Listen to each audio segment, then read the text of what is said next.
Bom dia a todos, e são todos bem-vindos, os que estão aqui, os nossos visitantes de hoje. Uma alegria para nós receber a cada um que está aqui, e também aqueles que estão a ver lá de casa, deste lado do Atlântico ou do lado de lá do Atlântico. É bom estarmos juntos como Igreja do Senhor nesta manhã.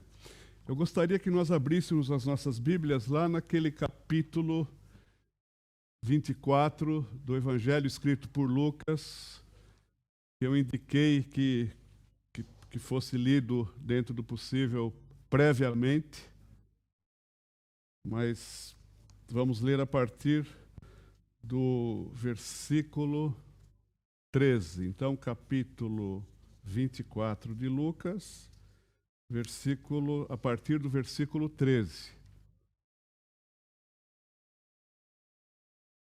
Olha, pedir para a Arlete, por favor, ajuda aqui alguns a abrir a Bíblia, se tiver alguma dificuldade.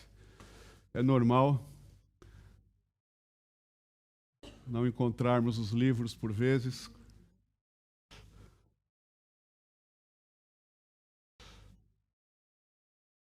Então, Lucas, capítulo 24. Já Jesus havia sido crucificado, era domingo, já tinham notícias de que Jesus havia ressuscitado, as mulheres tinham falado alguma coisa, mas ninguém tinha visto Jesus ainda, então não deram muita importância ao relato das mulheres. Então os discípulos de Jesus estavam completamente destroçados com o que tinha acontecido, estavam desanimados e perdidos porque o líder tinha morrido, tinha sido crucificado.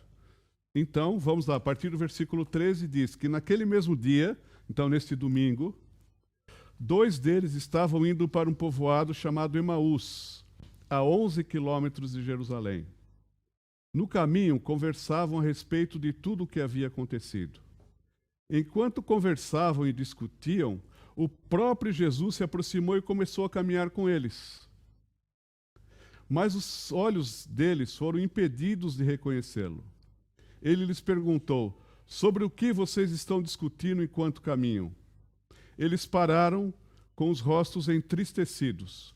Um deles, chamado Cleopas, perguntou-lhe: você é o único visitante em Jerusalém que não sabe das coisas que ali aconteceram nestes dias? Que coisas? Perguntou ele. O que aconteceu com Jesus de Nazaré? Responderam eles. Ele era um profeta, poderoso em palavras e em obras diante de Deus e de todo o povo. Os chefes dos sacerdotes e as nossas autoridades o entregaram para ser condenado à morte e o crucificaram. E nós esperávamos que ele que ia trazer a redenção a Israel. E hoje é o 3º dia que tudo isso aconteceu. Algumas das mulheres entre nós nos deram um susto hoje. Foram de manhã bem cedo ao sepulcro e não acharam o corpo dele. Voltaram e nos contaram que tinham tido uma visão de anjos, que disseram que ele está vivo.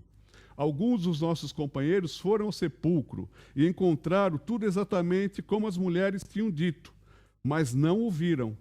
Ele lhes disse: como vocês custam a entender e como demoram a crer em tudo que os profetas falaram. Não devia o Cristo sofrer estas coisas para entrar na sua glória? E começando por Moisés e todos os profetas, explicou-lhes o que constava a respeito dele em todas as Escrituras. Ao se aproximarem do povoado para o qual estavam indo, Jesus fez como quem ia mais adiante, mas eles insistiram muito com ele. Fique conosco, pois a noite já vem, o dia já está quase findando. Então ele entrou para ficar com eles. Quando estava à mesa com eles, tomou o pão, deu graças, partiu-o e deu a eles. Então os olhos deles foram abertos e o reconheceram, e ele desapareceu da vista deles. Perguntaram-se um ao outro: não estavam ardendo os nossos corações dentro de nós, enquanto ele nos falava no caminho e nos expunha as Escrituras? levantaram-se e voltaram imediatamente para Jerusalém. Ali encontraram os 11 e os que estavam com eles reunidos, que diziam: é verdade, o Senhor ressuscitou e apareceu a Simão. Então os dois contaram o que tinha acontecido no caminho e como Jesus fora reconhecido por eles quando partia o pão. Enquanto falavam sobre isso, o próprio Jesus apresentou-se entre eles e lhes disse: paz seja convosco. Eles ficaram assustados e com medo, pensando que estavam vendo um espírito. Ele lhes disse: por que vocês estão perturbados e por que se levantam dúvidas em seus corações? Vejam as minhas mãos e os meus pés. Sou eu mesmo. Toquem-me e vejam. Um espírito não tem carne nem ossos, como vocês estão vendo que eu tenho. Tendo dito isso, mostrou-lhes as mãos e os pés. E por não crerem ainda, tão cheios estavam de alegria e de espanto, ele lhes perguntou: vocês têm aqui algo para comer? Deram-lhe um pedaço de peixe assado, e ele o comeu na presença deles, e disse-lhes: foi isso que eu lhes falei enquanto ainda estava com vocês. Era necessário que se cumprisse tudo que a meu respeito estava escrito na lei de Moisés, nos profetas e nos salmos. Então lhes abriu o entendimento para que pudessem compreender as Escrituras. E lhes disse: está escrito que o Cristo haveria de sofrer e ressuscitar dos mortos no terceiro dia, e que em seu nome seria pregado o arrependimento para perdão de pecados a todas as nações, começando por Jerusalém. Vocês são testemunhas dessas coisas. Eu lhes envio a promessa de meu Pai, mas fiquem na cidade até serem revestidos do poder do alto. Tendo-os levado até as proximidades de Betânia, Jesus levantou as mãos e os abençoou. Estando ainda a abençoá-los, ele os deixou e foi elevado ao céu. Então eles o adoraram e voltaram para Jerusalém com grande alegria e permaneciam constantemente no templo, louvando a Deus. Amém. Vamos orar mais uma vez? Obrigado, Senhor, pela tua palavra, que podemos abrir e meditar nesta manhã. E pedimos que teu Espírito possa permitir que esta palavra toque o mais profundo do nosso ser e produza transformação na nossa vida, assim como produziu transformação na vida dos discípulos, como acabamos de ler. Que assim seja, no nome de Jesus. Amém. Bom, como vocês sabem, eu gosto muito desse texto, do caminho de Emaús. Já preguei sobre ele algumas vezes, mas hoje quero dar uma abordagem um pouco diferente das vezes anteriores que eu preguei. Claro, de algumas coisas nós não podemos fugir, né? O texto transmite o que transmite, mas vamos tentar ver alguns ângulos diferentes. Nós sabemos, então, que os discípulos de Jesus enfrentaram uma profunda crise após a crucificação e a morte de Jesus, que era o líder que eles esperavam que fosse libertar Israel do domínio dos romanos. Então, para eles, era o fim de um sonho, né? Jesus foi crucificado, e agora, né? Acabou o sonho, acabou aquela motivação que eles tinham de ver o país deles livres do Império Romano. Então, olha, acabou o sonho, vamos para casa. Então, por esta razão que estes dois discípulos, tristes e deprimidos, estão a voltar para casa de Jerusalém, onde tudo aconteceu, para Emaús, a 11 quilômetros, um percurso de 11 quilômetros, mais ou menos, a pé. Mas nós aprendemos com o texto que as crises são também uma oportunidade, né? Então, eles estavam em crise, estavam traumatizados. A crise pode trazer ao de cima o que de facto vai no nosso coração. E ao acontecer isso, mudanças podem acontecer, mudanças importantes podem acontecer na nossa vida, como mudanças ocorreram na vida desses dois discípulos. E claro, nós estamos numa crise. Esta pandemia é uma crise enorme, né, a nível mundial. Claro, estamos todos fartos dela, e eu li algumas notícias ontem de que há um enorme sofrimento psicológico na sociedade, há muita gente a sofrer de medo, de ansiedade, de depressão, em alguns casos até de estresse pós-traumático por causa da pandemia e, claro, dos efeitos que ela tem na vida das pessoas, nas perdas que estão por aí, nas mortes e etc. E novas restrições vão ser anunciadas terça-feira. Talvez o nosso presencial aqui, que já é restrito, tenha que, talvez, né, não sabemos ainda, pode acabar, talvez tenhamos que voltar todos ao Zoom tão somente, mas vamos aguardar as notícias. Mas a verdade é, quem é que não gostaria de voltar à normalidade e que essa pandemia tivesse um fim o mais breve possível? Todos nós, sem dúvida, e esperamos que isso aconteça. Mas, enquanto estamos a viver esta crise, não percamos a oportunidade de crescer e amadurecer, como aconteceu com esses discípulos que estavam a caminho de Emaús. Podemos aprender muito com a pandemia. Claro que nós não desejamos a pandemia, mas podemos aprender muito com a pandemia. E para isso temos que acolher a realidade tal como ela é, bem como as limitações que ela nos impõe nesse momento. Continuar a murmurar, a lutar, a resistir, a reclamar contra a realidade não nos ajuda. Aceitemos a vida tal como ela é, e então estaremos abertos à mudança que o Senhor quer fazer em cada um de nós. Vamos reconhecer de uma vez por todas a nossa fragilidade, que o amanhã é incerto e que nós não controlamos absolutamente nada. Nem podemos planear nada, absolutamente nada, porque as coisas mudam a toda hora. Então esta é uma oportunidade para nós sairmos da superficialidade da vida cristã.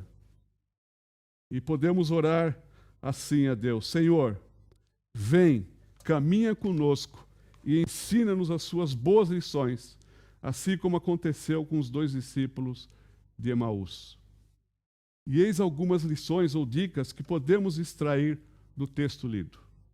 A primeira coisa é rever os desejos mais profundos do nosso coração. O versículo 21 diz que os discípulos falaram assim, enquanto Jesus caminhava com eles, e eles ainda não tinham reconhecido que era Jesus.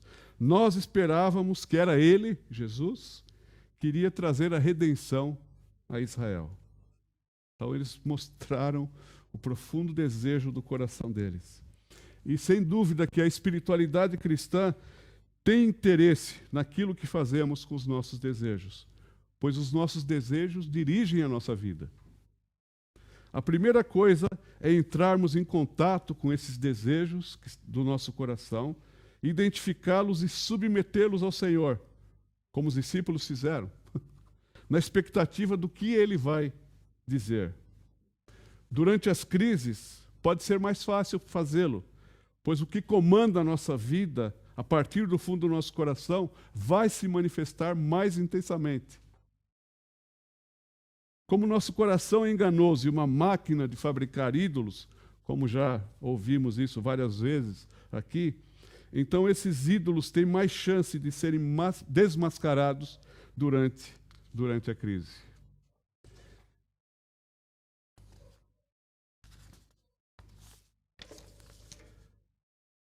Para e reflete diante do Senhor sobre o que mais tem incomodado o teu coração durante as crises. Qual o teu maior motivo de queixa e de reclamação? O dinheiro, o futuro, a família, os amigos, a saúde, as perdas, os planos e os sonhos frustrados? No caso dos discípulos de Emaús, foi um sonho que era legítimo, né? Ver a nação livre dos dominadores, dos invasores estrangeiros. Mas este sonho que era legítimo, filtrado pela palavra, mostrou-se irreal e um bloqueio à verdade espiritual. Apesar de, na maioria das vezes, os nossos desejos serem legítimos, eles não podem ocupar um lugar indevido na nossa vida, ao ponto de impedir que nós vejamos a Cristo, que ama-nos e caminha conosco no meio das crises, mesmo no meio da pandemia. O que Jesus fez com eles, à medida que eles expuseram o desejo do coração, levou-os de volta à palavra, para corrigir a perspectiva deles. Está aí o caminho para avaliar os nossos desejos. Voltar à palavra, à Bíblia. Palavra que revela Cristo, o único, real e mais profundo desejo do nosso coração. Por isso que o salmista diz: a minha alma tem sede de Deus, do Deus vivo.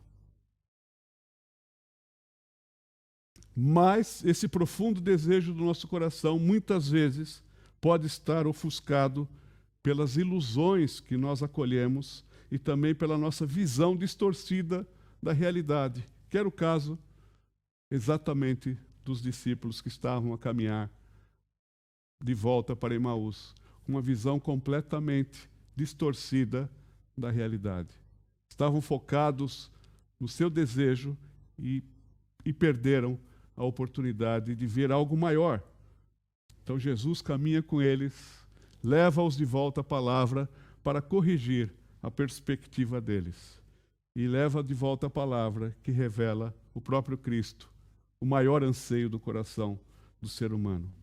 Então, nesta crise, vamos orar assim: Senhor, purifica os meus desejos e ajuda-me a desejar somente a Ti. Aliás, nós cantamos isso. O meu desejo és Tu. Ajuda-me a desejar somente a Ti, porque o resto Ele cuida e controla, e a nossa alma fica mais aliviada e mais descansada, com menos sofrimento psicológico e não só. Então, voltar à Bíblia é fundamental. E eu tenho aproveitado a pandemia para estar mais com a palavra. E tem me levado a uma necessidade de reapaixonar-me por Cristo. Reapaixonar-me por Cristo. Porque durante a vida, com os afazeres todos, nós os distraímos e perdemos a paixão por Cristo. Desejá-lo acima de tudo, acima de todos, acima de qualquer coisa. Por isso precisamos rever os desejos do nosso coração. Cristo é o maior desejo do ser humano. Ainda que ele não saiba, mas é isso que está por baixo de tudo. Mas além de rever os desejos do nosso coração, precisamos aprender a discernir, a reconhecer a presença de Cristo. Porque Ele caminha conosco. Ele vive em nós. Na época do Natal, agora, nós falamos bastante sobre o Emanuel, que significa Deus conosco, que é o Jesus, o Deus encarnado. Se Ele está conosco, temos de discernir, de reconhecer a sua presença e desfrutar da sua intimidade, e ver o que Ele está a fazer e quer fazer em nós e através de nós. No episódio que nós lemos aqui em Lucas, capítulo 24, Jesus queria que os seus discípulos soubessem que Ele estava vivo. Eles ainda estavam com dúvidas, não tinham certeza, não o tinham visto. Então Jesus queria que os seus discípulos soubessem que Ele estava vivo, mas também queria que eles aprendessem a se relacionar com Ele de uma nova maneira, não mais fisicamente, como foi até o momento anterior à cruz, mas num nível mais espiritual. Ou seja, eles precisavam cultivar a fé que vai para além do visível. Agora eles teriam de reconhecer e confiar que Ele estaria sempre com eles, mas a sua presença seria mediada pelo Espírito Santo, e isto não seria fácil. E não é fácil para nós também, hoje. Toda a experiência que nós lemos neste caminho dos discípulos até Emaús foi, na realidade, um exercício para estes discípulos aprenderem a reconhecer, a discernir a presença de Cristo. e nos ensina também a caminharmos dessa maneira, procurando verificar, reconhecer, discernir a presença de Cristo que caminha conosco. Na estrada, nas conversas, nas escrituras, durante a refeição, quando eles sentaram na casa desses dois discípulos. A questão não era se Cristo estava presente ou não em todos esses momentos, pois certamente ele estava presente. A questão é se os discípulos tinham a capacidade de reconhecê-lo. E isso foi sendo desenvolvido pela graça de Deus à medida que caminhavam. À medida que nós caminhamos na fé cristã, nós vamos aprendendo a reconhecer a presença de Cristo juntamente conosco. A habilidade de reconhecer a presença de Cristo aumentou ao longo desse episódio. Primeiramente, quando Jesus se aproxima desses discípulos tristes, ele é um estranho. Depois é um companheiro de viagem, e já desenvolvem uma conversa ao longo do caminho. Depois ele é um mestre, porque ele volta à Bíblia e ensina a palavra. Depois ele é um convidado para entrar na casa. A seguir ele é o anfitrião, porque ele que está distribuindo o pão. Ele toma o lugar de anfitrião. E finalmente ele é reconhecido como o Messias e o Senhor ressuscitado que merecia toda a adoração. A viagem a pé de Jerusalém até Emaús não foi nada comparativamente à profunda viagem interior que aconteceu no coração dos discípulos. Eles estavam inicialmente com os olhos que não reconheciam Jesus, e no final seus olhos foram abertos e eles os reconheceram. Essa viagem interior foi muito mais importante do que a caminhada a pé que eles fizeram. Na verdade, existem obstáculos reais ao discernimento, ao reconhecimento de que Cristo está conosco. E todos nós temos pontos cegos que impedem-nos de reconhecer e desfrutar da presença de Cristo nas nossas vidas. Algumas perguntas podem ajudar. Estou tão consumido ou absorvido com a tristeza das perdas e o medo do futuro que eu não sou capaz de discernir Cristo a caminhar ao meu lado? Será que eu estou tão desiludido com algumas das experiências da minha vida que eu acabei por tornar-me cínico ou cético? Estará minha visão tão míope, tão focada nos detalhes da minha vida, olhando apenas para o meu próprio umbigo, que eu não consigo ver o que Deus quer ou está a fazer à minha volta?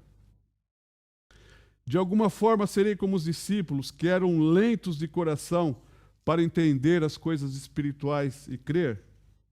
Estarei tão obcecado pela sabedoria humana que eu não consigo reconhecer a sabedoria que vem de Deus, a qual inclui sofrimento e morte, sepultamento e espera, e por fim a ressurreição?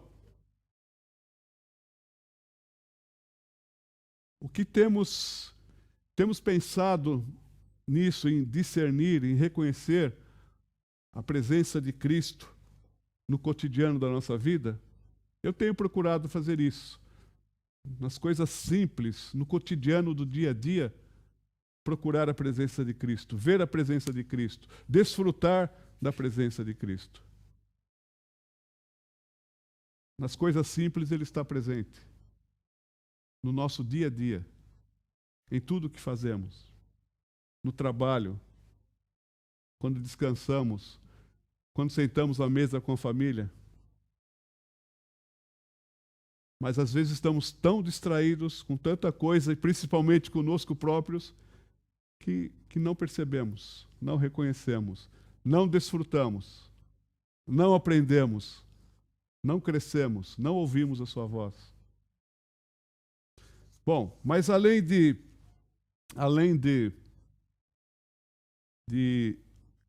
rever os desejos do nosso coração, além de aprender a reconhecer a presença dele que caminha conosco, esse texto também fala que precisamos confiar o controle da nossa vida a Jesus Cristo. E é interessante que após Jesus aceitar o convite para ficar na casa dos discípulos, notamos que ele passa, como eu já disse, de convidado a anfitrião durante a refeição. Era natural que fossem os anfitriões, os donos da casa, a darem e distribuir a refeição. Mas nós lemos aqui, quando estava à mesa com eles, tomou o pão, deu graças, partiu-o e o deu a eles. Então há uma inversão de papéis aqui que é interessante. Foi uma viragem importante nesse episódio. Foi a mudança da ilusão de que estamos no controle do nosso relacionamento com Cristo e da nossa jornada de fé, para uma plena consciência de que é Ele que está a guiar, controlar e sustentar a nossa vida. Com essa atitude, Jesus reivindica o seu devido lugar como o Mestre, o Messias e o Senhor, agora ressuscitado, da vida daqueles discípulos. E neste momento, os seus olhos foram abertos. Meus queridos irmãos e amigos, no meio desta pandemia, de muitas incertezas, vamos renovar a nossa confiança no Senhor. Ele controla e sustenta o universo. Certamente Ele está a cuidar das nossas vidas e do nosso futuro. A vontade dEle é o melhor para nós. Vamos entregar tudo e todos e descansar nele. Que seja Ele a distribuir o pão em nossas mesas. Que as coisas simples e ordinárias sejam transformadas em extraordinárias por causa da presença dEle. Que os nossos olhos se abram para o nosso amado, Jesus Cristo. Podemos todos orar, Jesus, eu confio em Ti. Mesmo no meio dessa pandemia, eu renovo a minha confiança. Minha vida está nas Tuas mãos. Dá a Tua paz e dá descanso ao meu coração. Isso podemos aprender durante a pandemia. Isso podemos fazer. E por fim, para terminar, renovar o compromisso com a igreja local e com a sua missão. A vida dos discípulos de Emaús foi transformada. Mas o episódio de Lucas 24 não termina com aquela refeição na qual Jesus distribui o pão. Eles agora não estão mais deprimidos, mas estão radiantes de alegria. Por quê? Porque Jesus está vivo e foi reconhecido por eles. E agora eles são portadores de boas notícias e querem levar essas notícias para os demais. Afinal, o Senhor está mesmo vivo e tocou-lhes o coração e mudou a vida deles. Mas há outros que também experimentaram a presença transformadora de Jesus. Assim como o Jesus ressurreto apareceu a eles, apareceu também para os demais, para o grupo que eles deixaram. Então, assim, imediatamente eles voltam a Jerusalém e juntam-se novamente à Igreja de Cristo em formação. Estava simplesmente à espera da descida do Espírito Santo no dia de Pentecostes. A igreja é a comunidade do que tem os corações ardentes. O coração deles estava a arder à medida que Jesus lhes explicava a palavra. A igreja é a comunidade dos que estão no processo de aprender a desejar somente a Cristo. Quando estão todos reunidos, eles voltam para Jerusalém, estão todos reunidos novamente, lemos que o Senhor ressurreto aparece-lhes mais uma vez e ensina-lhes novamente as Escrituras, abençoa-os com a sua paz e consagra-os como testemunhas de tudo o que tinha acontecido, o sofrimento, morte e ressurreição de Cristo, bem como consagra-os como pregadores do arrependimento para o perdão dos pecados a todas as nações. Diante disso tudo, os discípulos reunidos prostram-se em adoração. A igreja é uma comunidade de adoradores do Cristo ressurreto. O que esse texto nos ensina é que não existe cristão isolado. Abraçar a Cristo implica abraçar a sua igreja, que é o seu corpo, e abraçar a sua causa, que é levar essa mensagem a todos os cantos da terra. Há aqui um caminho interessante, que vai da solitude, eles estavam sós, Passam para a comunidade e vão para a missão. Solitude, comunidade, igreja e missão. Aqueles discípulos transformaram o mundo com o Evangelho.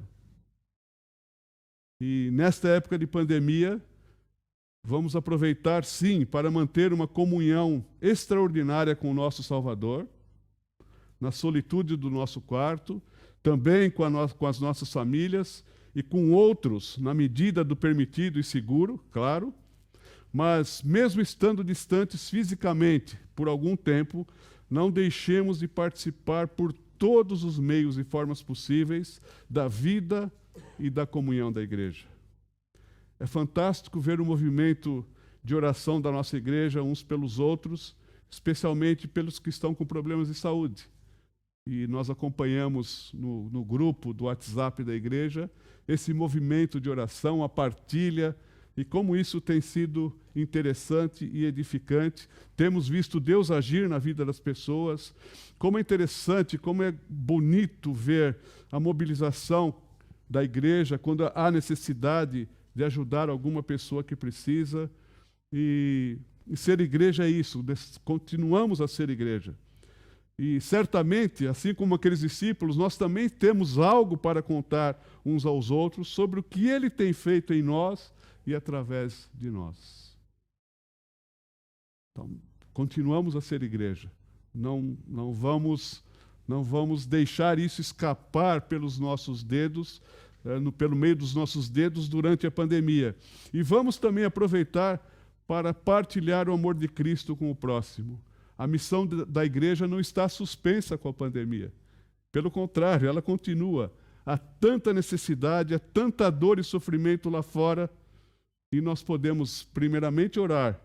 Podemos servir a tanta gente à nossa volta, que precisa, às vezes, só de um oi e de um abraço. Abraço agora não dá, né? Mas pelo menos a intenção de um abraço. Tem tanta gente necessitada à nossa volta. Só uma conversa, tanta gente solitária.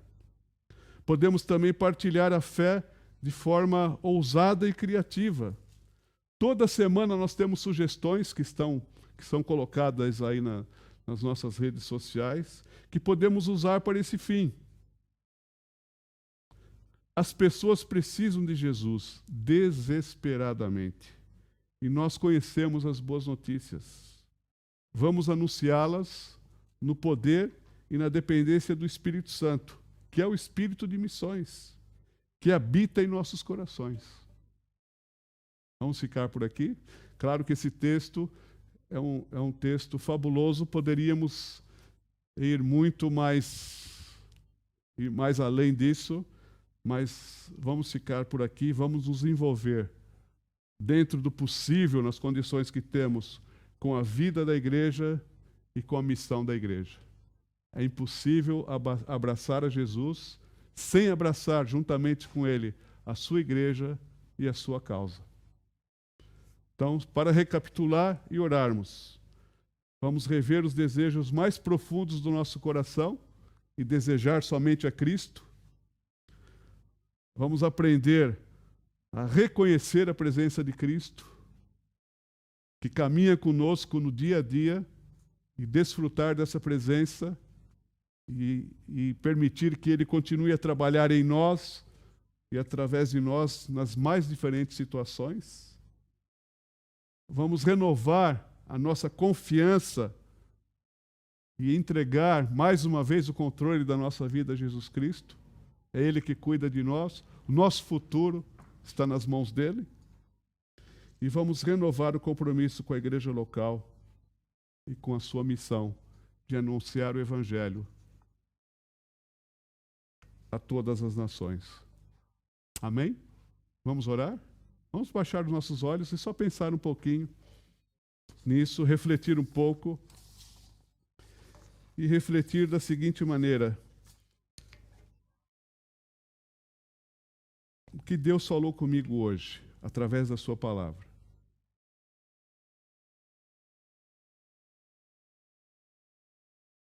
O que eu pretendo fazer com esta palavra?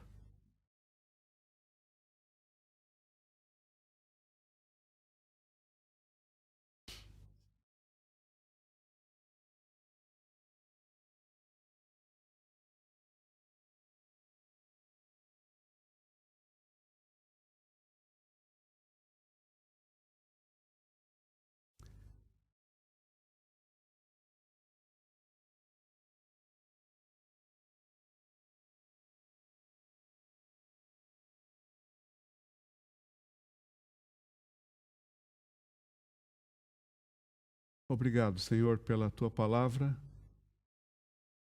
e que ela continue a frutificar no nosso interior, pela ação do teu Espírito. Em nome de Jesus. Amém.